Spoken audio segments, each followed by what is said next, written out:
J'ai bien parlé de films tirés de jeux vidéo, non? Super Mario Bros, un fan film Zelda. Eh bien là, pourquoi pas? On va parler de Mortal Kombat. Mortal Kombat, créé en 1992, est un des jeux de combat les plus populaires, surtout grâce à son côté sanglant et ses personnages photoréalistes qui ont choqué le monde du jeu vidéo et ont mené à la création de la cote d'âge sur les jeux. Mais malgré les polémiques, le jeu fut bel et bien apprécié et dans cette popularité, un film est arrivé en 1995. Film qui fut plutôt correct, sans plus, mais un gros succès au box-office qui a mené vers une suite. Une des plus mauvaises suites de tous les temps, ratée sur tous les points. Et malheureusement, ce film, ainsi que la saturation de la marque, a fait que Mortal Kombat n'a pas très bien vécu le nouveau millénaire. La franchise s'est un peu perdue, jusqu'à revenir en force en 2011 avec Mortal Kombat 9, qui servit de reboot, redémarrage à la série sur tout point en termes de jeu et de scénario. Aujourd'hui, Mortal Kombat est toujours en bonne forme, et dans cette relancée, un projet de reboot cinéma est lancé en 2010, grâce à Kevin Tenchairon et son film web Mortal Kombat Rebirth. Hélas, il ne dirigera pas le film, se focalisant sur sa série web Mortal Kombat Legacy. Le reboot cinéma gagnera finalement du terrain en 2019 pour enfin sortir 7 avril. Le film s'ouvre sur une séquence sanglante du meurtre de la famille d'un guerrier japonais du nom de Hanzo Hasashi. Pris de colère et désireux de vengeance, il s'attaque à Bi-Han, chef de la tribu des assassins responsables. Dans ce combat, Hasashi perd la vie, mais à l'insu de tous, son plus jeune enfant fut caché et est repêché par le dieu du tonnerre Raiden, qui l'amène en sûreté. Malgré quelques soucis comme des explosions sanglantes apparaissant de façon un peu trop soudaine, une certaine intensité réussit à dégager de cette ouverture, et c'est une mise en scène plutôt convenable pour un conflit intéressant qui pourrait diriger notre scénario. J'imagine une histoire où le ou la descendante de Hasashi est élevée aux côtés de Raiden qui l'entraîne de façon ardue pour le préparer, selon ses dires, à un tournoi mondial qui supposément met le monde entier en jeu. Le descendant d'Hasashi, guidé par la colère, cherchant à retrouver au combat la descendance Bi-Han pour la détruire. Pendant ce temps, Raiden et ses fidèles sont à la recherche d'autres combattants, menant à une course pour construire une équipe qui pourra sauver le monde lors d'un tournoi. On pourrait penser, en regardant la mise en place de ce film, qu'il y aurait une certaine profondeur thématique dans ce que représente Mortal Kombat pour les personnages, avoir quelque chose comme l'héritage de Hasashi et Bi-Han qui se retrouvent après des siècles et cherchent vengeance, elle qui est présente sur les affiches et bandes-annonces du film.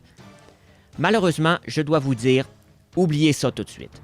Toute cette mise en place des deux assassins ninja et leur rivalité ne sera qu'anecdotique. Dans cette histoire, nous suivons Cole Young, combattant d'arts martiaux mixtes, descendant de Hasashi et porteur d'une marque sur son corps, un emblème de dragon. Cette marque le mènera vers d'autres gens qui la possèdent également et à découvrir l'existence d'un tournoi antique du nom de Mortal Kombat. Ce tournoi est en fait pour protéger la Terre contre les forces de l'outre-monde. Les héros marqués doivent être entraînés avec pour but de réveiller leur arcana, en bref, leur force intérieure, pour être aptes à combattre dans le Mortal Kombat. Mais seulement voilà, les méchants de l'outre-monde décident de traquer et faire tuer les possesseurs de la marque du dragon pour que le tournoi n'ait pas lieu, ce qui leur permettrait la victoire et de prendre le contrôle du monde. Donc, Cole Young, le héros dicté par une prophétie, lui qui réunira les combattants du Mortal Kombat. Celui-ci est un personnage inventé de toutes pièces pour le film, servant d'avatar pour le spectateur. Le personnage que le public suit et par lequel il découvre l'univers de Mortal Kombat. Mais, on va le dire tout de suite, malheureusement, ce n'est pas une très bonne idée. Non seulement cela vient éloigner le spectateur du récit qu'on veut lui raconter, et on n'existe pas dans ce monde, mais en plus, ce personnage n'est vraiment pas attachant. Son seul lien avec son ancêtre Hasashi est qu'il porte la même marque de dragon que lui. Mais jamais cet aspect n'est vraiment approfondi et Cole se révèle être un personnage qui n'a pas de personnalité pour lui-même. Il réagit à peine à ce qu'il voit, n'a jamais d'opinion sur la situation, aucun moment où il prend sa place pour être autre chose qu'un avatar du public, et il est complètement dépassé par les événements du film et les personnages qui habitent ce monde, et à chaque combat, il se fait battre à plate couture. Pour dire, il n'est même pas le point central de l'histoire ou des scènes auxquelles il participe. L'histoire est centrée sur le tournoi du Mortal Kombat et ce qui se passe autour de ça, pas sur Cole. Cole, il est là pour représenter le public, mais honnêtement, je ne pense pas que le public se reconnaît vraiment en lui. Je sais que plusieurs films font ça, proposer la découverte de leur univers par le point de vue d'un personnage un peu perdu.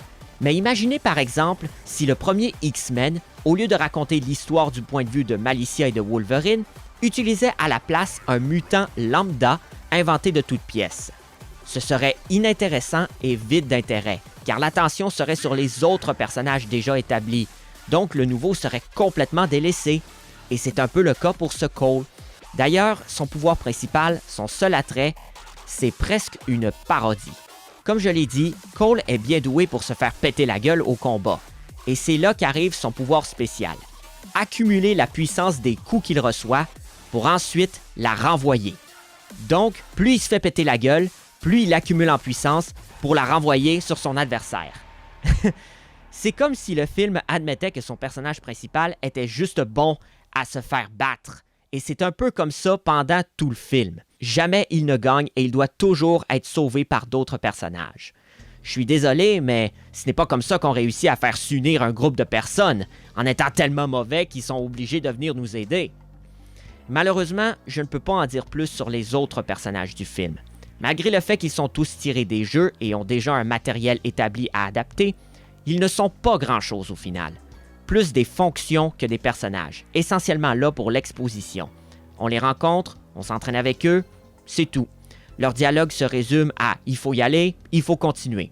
Parce que le film s'avère hélas à être un tout petit film d'entraînement avec les méchants qui apparaissent et qu'après il faut s'entraider pour les battre et rien de plus. Cela dit, il faut reconnaître que le film a tout de même quelques idées plutôt intéressantes, comme le choc des cultures où le paranormal et le mystique entrent dans notre réalité, qui est illustré de différentes manières, comme avec Cole Young qui, lui, toujours en décalage par rapport aux événements, porte souvent des vêtements tout à fait normaux alors que les autres personnages sont en tenue de combat. Bien sûr, ça a l'air un peu ridicule, mais ça marche en termes de narration.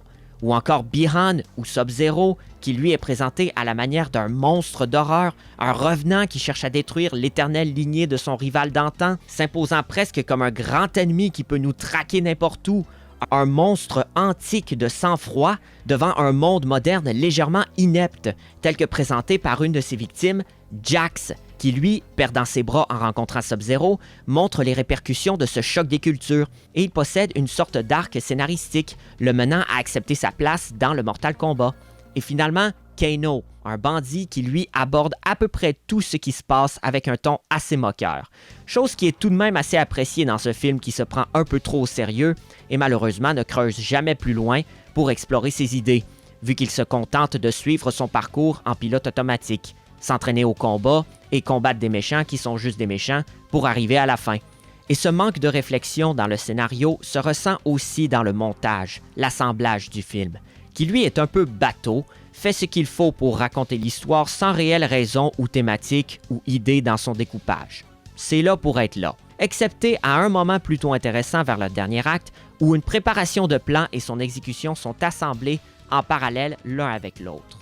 Tout cela m'amène aux combats en eux-mêmes, l'attrait principal de Mortal Kombat, qui sont corrects.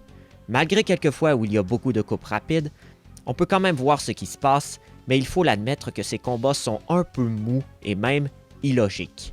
En dehors de la séquence d'action qu'on voit dans l'ouverture où on peut ressentir une certaine viscéralité en dégagé, la plupart du temps, on est dans un lieu d'entraînement, donc très peu d'enjeux ou risque de décès.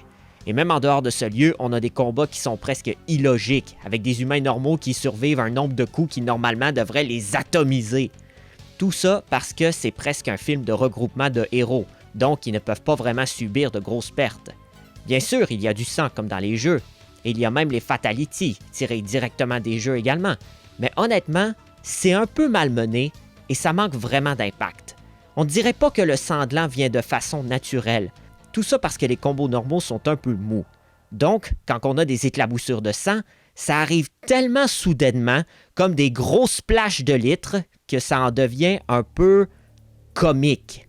On n'a jamais l'impression d'un combat brut ou mortel, contrairement à des films comme Fight Club, The Raid, chacun contenant des combats qui nous faisaient faire « ouf ». Mais malgré la simplicité désirée de ce film, il y a beaucoup d'aspects qui restent incompréhensibles, à savoir comment les méchants sont capables de traquer ceux qui portent une marque sur le corps. Est-ce une sorte d'aura qu'ils peuvent sentir ou un ki, une sorte d'énergie que seuls les gens d'outre-monde peuvent sentir? Malheureusement, on ne le sait pas. Pourtant, même Zack Snyder, aussi chaotique soit-il comme narrateur, réussit à expliquer convenablement comment les méchants doivent retrouver leur objet recherché. Autre exemple qui ne marche pas, Hanzo Hasashi dit être fidèle au Shirai Ryu et Sub-Zero fidèle au Lin Kuei. Mais c'est quoi ça, Lin Kuei? Et c'est quoi ça, Shirai Ryu? Dans le jeu, c'est des clans de ninjas ou d'assassins d'où ils viennent. Mais dans le film, on mentionne juste le nom et rien d'autre. Aucun historique, aucune explication pour savoir d'où viennent l'un ou l'autre. Nada. En tout cas, si vous ne connaissez rien au jeu ou à l'univers Mortal Kombat, bonne chance pour comprendre quoi que ce soit dans l'histoire de ce film. Je vous ai résumé le tout du mieux que je pouvais. Donc, en général, le film n'est pas mauvais. Il manque simplement d'inspiration et même d'énergie. Et je dois le dire, c'est moins bon que le film original de 1995. Oui, celui-là n'était pas un chef-d'œuvre exceptionnel, mais il savait ce qu'il était. C'était un film d'arts martiaux dans un monde aux mythes et mystères des plus rocambolesques, mais il s'est amusé avec cette prémisse. Il n'a pas la maîtrise d'une opération dragon, mais ce qu'il avait, il l'a donné à la pelle. On acceptait que dans ce monde, il y avait un tournoi mythique à chaque génération, que le méchant Shang Tsung choisissait ses combattants terriens par leur ego et leur désir de vengeance. Il offrait aussi un monde d'une esthétique rustique assez poignante et alléchante, et des acteurs à fond dans le tout. Ils étaient imposants, menaçants et gardaient une forte présence tout en apportant une touche plutôt humoristique qui avait son charme. Christophe Lambert avec son dieu du tonnerre sage, puissant mais aussi aimant et rieur, Trevor Goddard dont son Kano était tellement parfait que les jeux qui sont venus après s'en sont inspirés, et surtout Kari Hiroyuki Tagawa qui porte et dévore le film en Shang Tsung, sadique sorcier mangeur d'âmes. Alors que les nouveaux acteurs n'arrivent hélas même pas à la cheville des anciens, malgré tous leurs efforts. Ils sont corrects, mais ne servent que leur fonction sans plus. Méchant qui fait des discours, ennemi de passage ou figure de mentor, rien ne ressort du lot. Aucun n'arrive à donner de la personnalité à leur personnage. Et je suis désolé, mais en voyant le Raiden de ce nouveau film, je ne pouvais pas m'empêcher de ricaner parce qu'on dirait plus un cosplayer de convention que le vrai dieu du tonnerre. Les seuls qui réussissent à se démarquer sont Joe Taslim en Sub-Zero et Hiroyuki Sanada en Hanzo Hasashi. Les seuls qui réussissent à donner vie à ce film en termes d'histoire et de combat. Dommage qu'il soit si inexploré et qu'on ne les voit pas souvent. Probablement parce que le film est à petit budget et ces deux-là coûtaient plus cher, je ne le sais pas. Et finalement, le Mortal Kombat, ce tournoi qui est le fil conducteur de ce scénario, le titre du film, n'arrive jamais. Non, jamais. J'imagine que ce film voulait plus introduire les personnages qui y participeront, mais même à ça, on n'en retient pas grand-chose. C'est un peu comme si le film n'avait pas tant d'importance, il est juste là. En fait, c'est la meilleure façon qu'on peut résumer ce film. C'est juste là. Rien de très très méchant, mais vraiment rien d'extraordinaire et manquant d'inspiration et d'énergie pour lui permettre de se démarquer. Ça ressemble plus à un film qu'on trouverait sur une chaîne de télé au hasard un dimanche soir. S'ils en font une suite, d'accord, mais il faut vraiment s'améliorer. Ce qui est plutôt dommage considérant que les jeux vidéo eux-mêmes, un art pas nécessairement reconnu pour son écriture scénaristique et ses histoires développées, ont su offrir une expérience beaucoup plus proche du cinéma que ça. Ça va pour Mortal Kombat et même pour d'autres jeux comme Resident Evil, si on compare ce que nous offrent les jeux contrairement aux films. C'est moi où on dirait que les jeux vidéo eux-mêmes sont de meilleurs conteurs d'histoire que Hollywood?